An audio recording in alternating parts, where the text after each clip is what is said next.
International politics में US Iran को लेकर के कई क्वेश्चंस हैं कि आखिर यूएस ने ये वॉर क्यों स्टार्ट की। आपके मन में ये भी प्रश्न उठ रहा होगा कि जो करंट टाइम में यूएस की पॉलिसी है वो प्रो पाकिस्तान ज्यादा दिखती है। तो चलिए इसी क्वेश्चन पर थोड़ी सी डीप थिंकिंग करते हैं।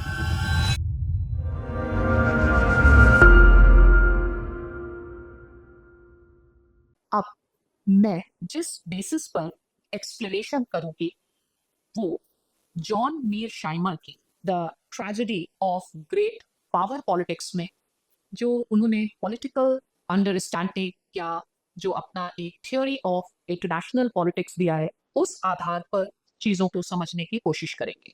तो क्या ये वॉर यूएस की गलती है?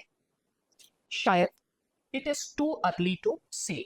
वॉर को सिक्योरिटी स्टडीज में या फिर इंटरनेशनल रिलेशंस की थ्योरी में किस बुक में देखा जाता है?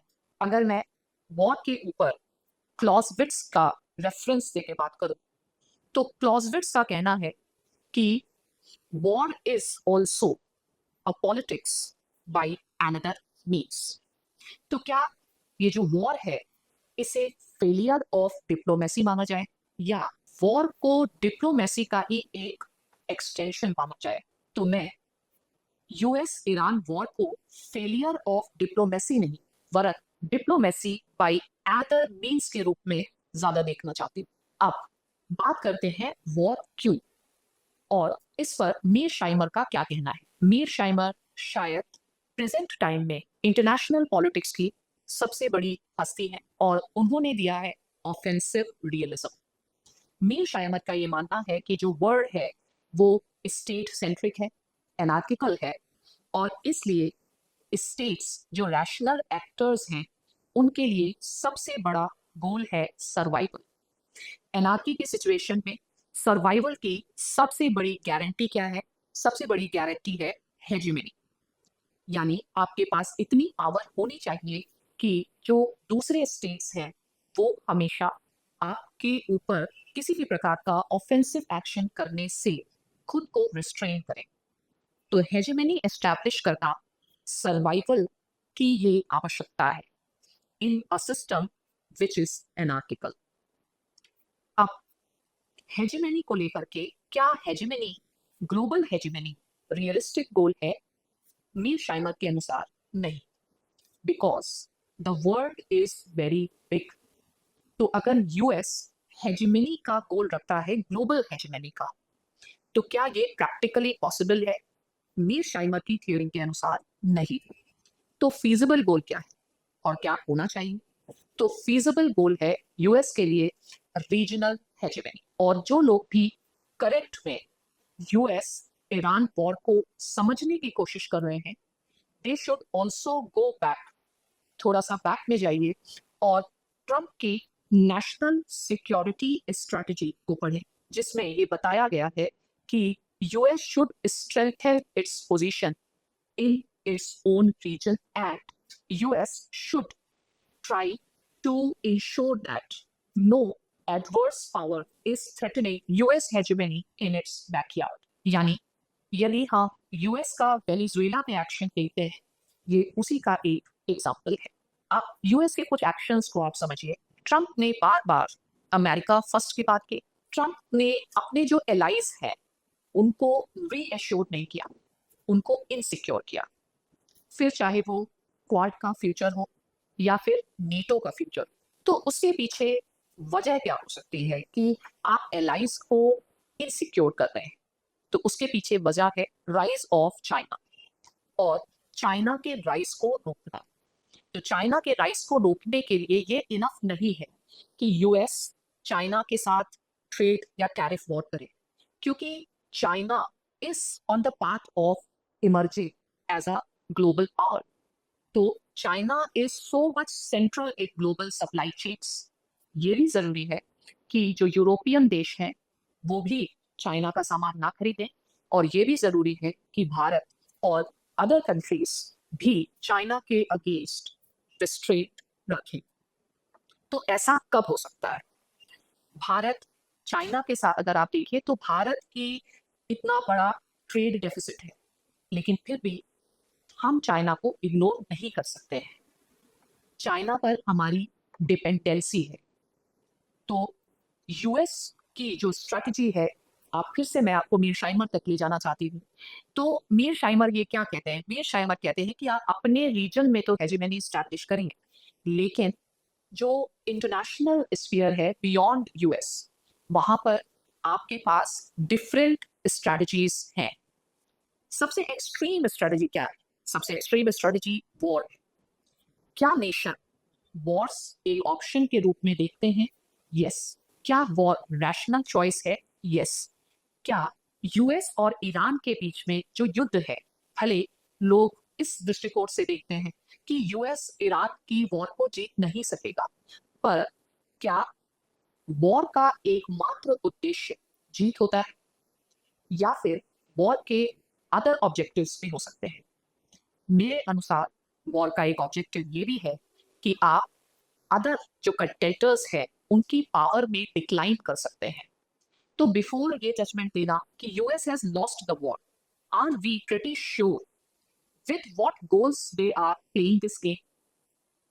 देखिए, चाइना की पावर का जो बेस है वो है चाइना की इकोनॉमी।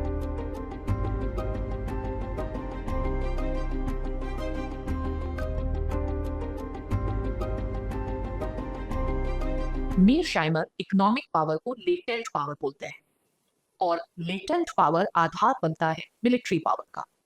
और इकोनॉमिक पावर ऑफ चाइना किस पर आधारित है?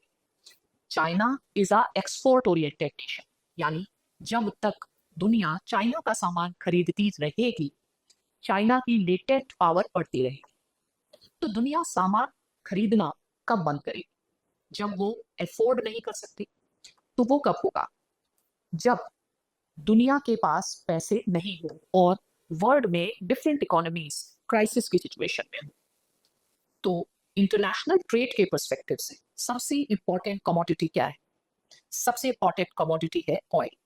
अगर एनर्जी प्राइस बढ़ते हैं तो obviously other economies are affected. Next है फ्रीडम ऑफ नेविगेशन। अगर नेविगेशन जैसे हॉर्मोज को ब्लॉक किया जाता है, चाहे वो ईरान करे या उसके आगे यूएस करे, तो अल्टीमेटली इंपैक्ट किसके ऊपर हो रहा है? अल्टीमेटली इंपैक्ट वर्ल्ड ट्रेड पर होता है। और उससे फाइनली कहां पर जाकर के चीजें इंपैक्ट करती हैं? चाइना की लेटेंट पावर। इसीलिए धीरे धीरे चाइना जो ईरान के ऊपर पासिंग कर रहा है, तो चाइना भी इन्वॉल्व हो सकता है। यूएस ये जो वॉर कर रहा है, तो इसका आगे का परिणाम वर्ल्ड वॉर हो सकता है, और ये यूएस के फेवर में है। क्यों? क्योंकि यूएस इज वेरी फार। मैं इस बात को मानने के लिए बिल्कुल भी रेडी नहीं हूं कि यूएस को ये नहीं पता था कि ईरान के ऊपर जीतना मुश्किल होगा। हर एक व्यक्ति जो जियोपॉलिटिक्स और ईरान की ज्योग्राफी को समझता है, ईरान एक केवल लैंड पावर या कॉन्टिनेंटल पावर नहीं है। ईरान जो है वो रिमलैंड स्टेट है। ऑब्वियसली ईरान को जीतना इतना आसान नहीं है, पर वो देश जहां पर इंटरनेशनल रिलेशंस जैसे एक सब्जेक्ट का बेस है, जहां पर मीर शाइमर जैसे स्कॉलर्स हैं, क्या आपको लगता है कि वो देश जीतने के लिए वॉर कर रहा होगा, या कोई बड़ा मकसद उसके पीछे है?